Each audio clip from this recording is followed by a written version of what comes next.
Well guys, we're back here at the Sparesbox garage and we have had a plethora of questions about all things 12 volt, Redarc and auto elect that we needed answered. Now, I wasn't going to be able to do a very good job at answering them, so what we've done, well, we've called in an expert. Now, this is Wayne, mate. Thanks for coming in. Thanks, Sam. Now, Wayne is our Redarc expert and he knows everything there is to know about not only 12 volt, but the entire Redarc range.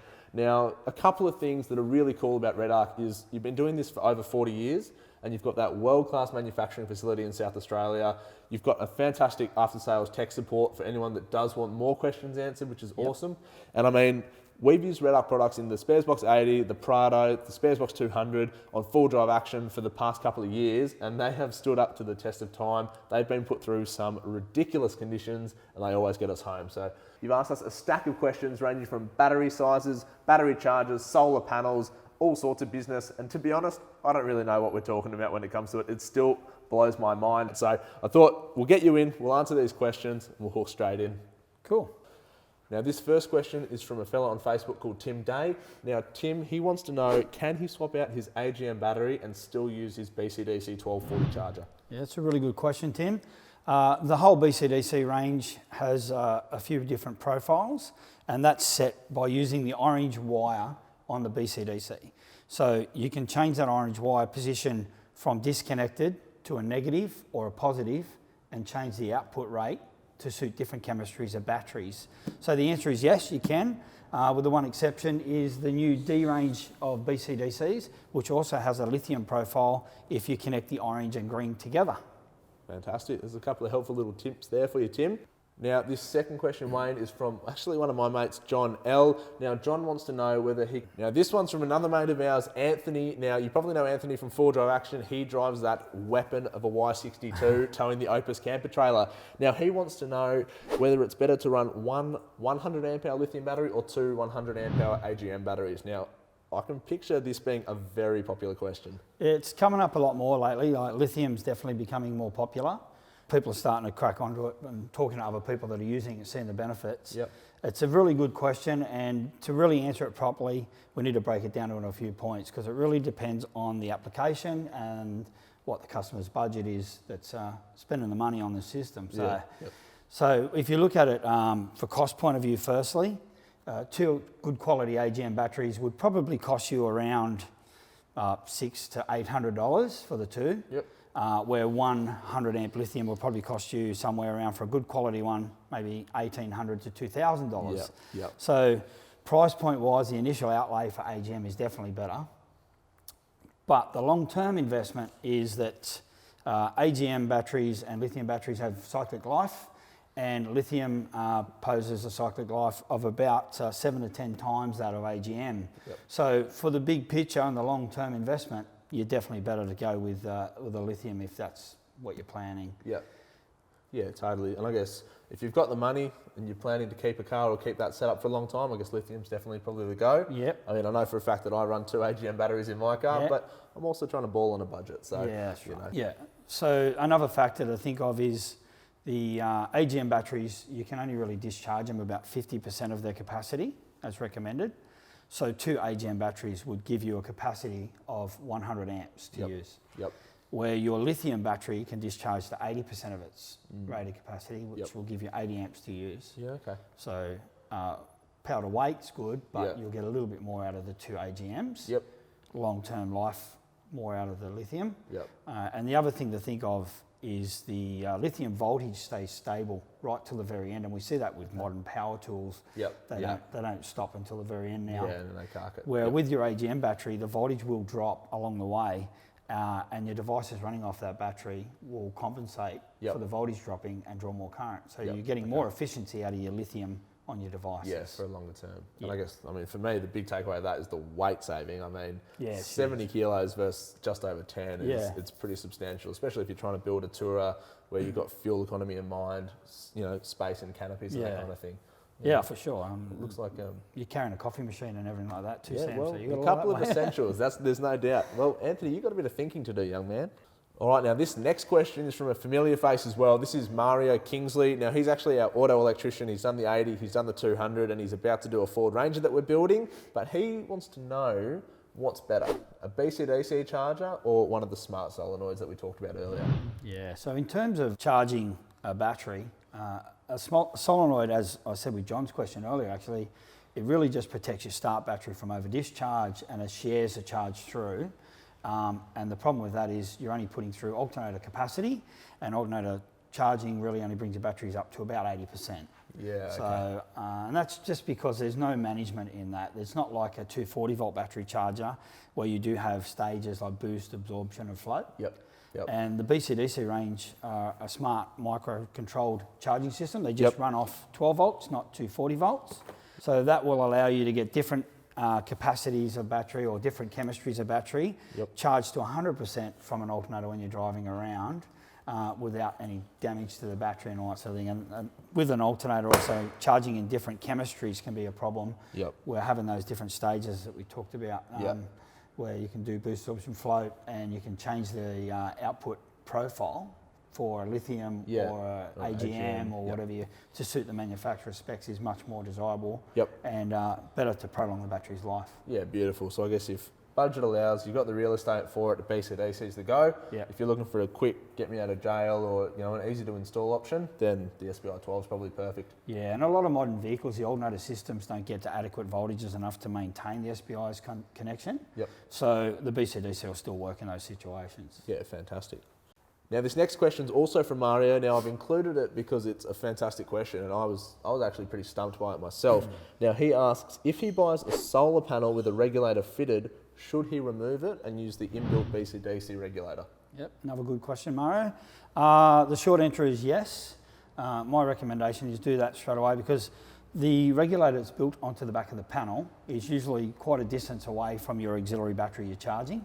So you're going to get a voltage drop along the line through a resistance in the wire, and that's going to cause or an effect on the efficiency of the charge you're giving to that battery.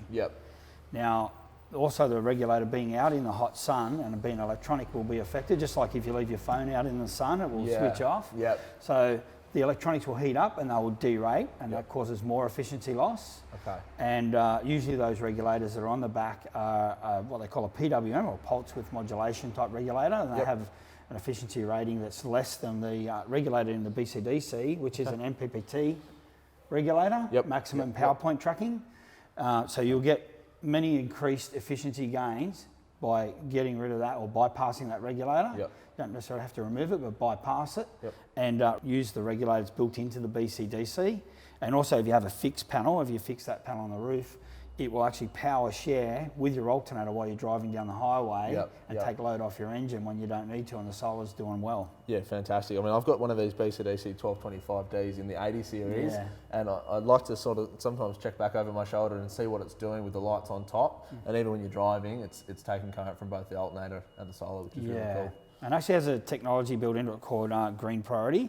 So we prioritise solar, but we will pull on the alternator feed if the solar's not doing what we need it to do or can't keep up with the battery's requirements.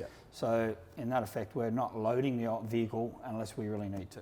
Yeah, fantastic. So Mario, get rid of that solar panel regulator and just hook straight into the Redarc.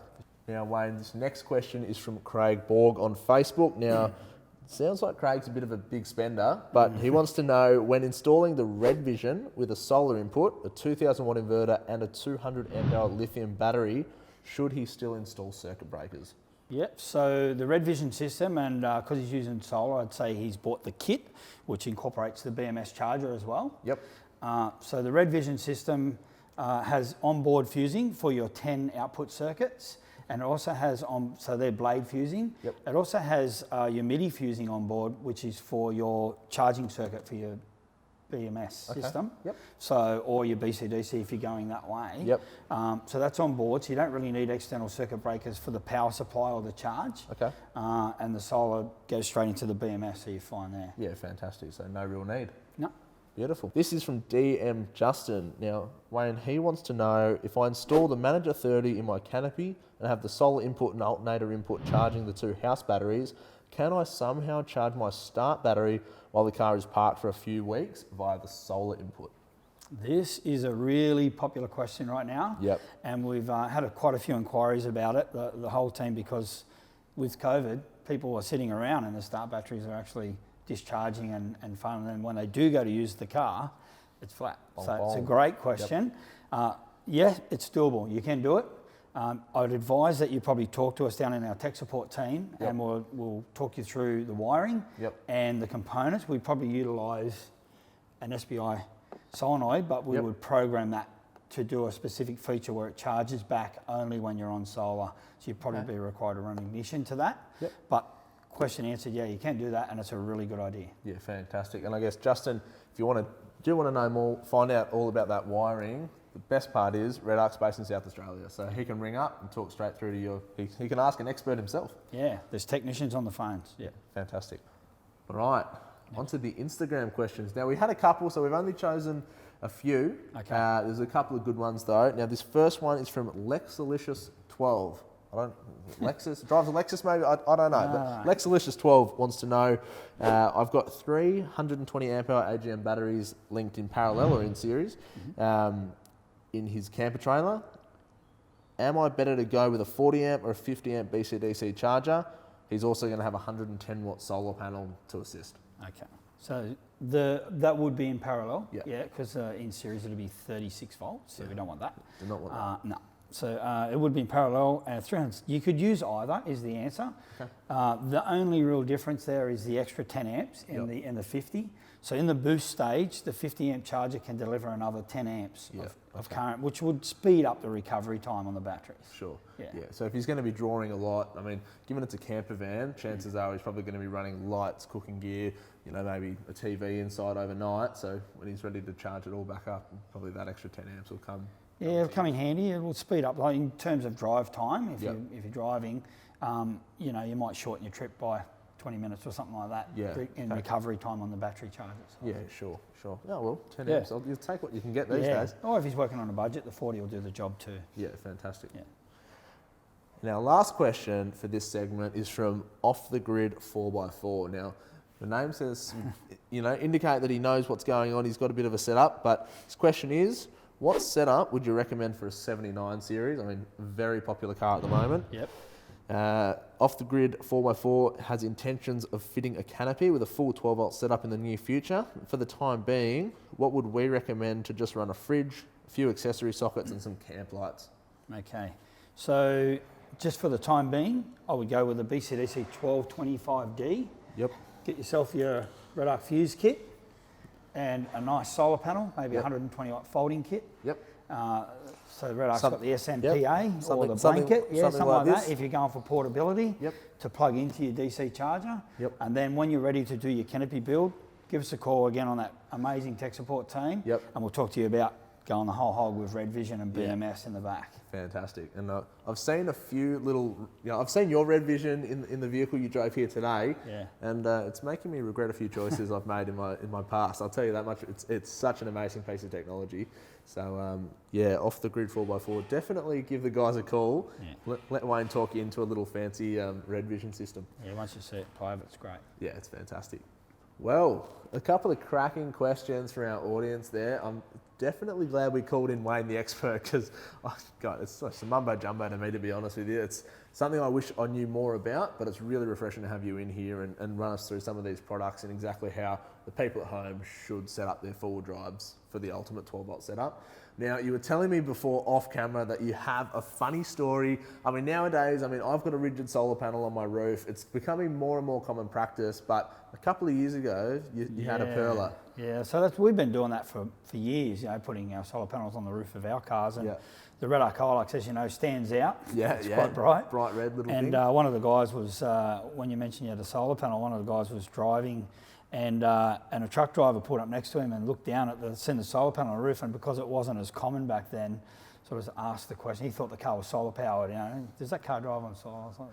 There you go. Yeah, no. Redarc aren't making solar powered Hiluxes just yet. No, not yet. We're working on it. Yeah, that's right. The guys in South Australia are busy working on it, I'm sure.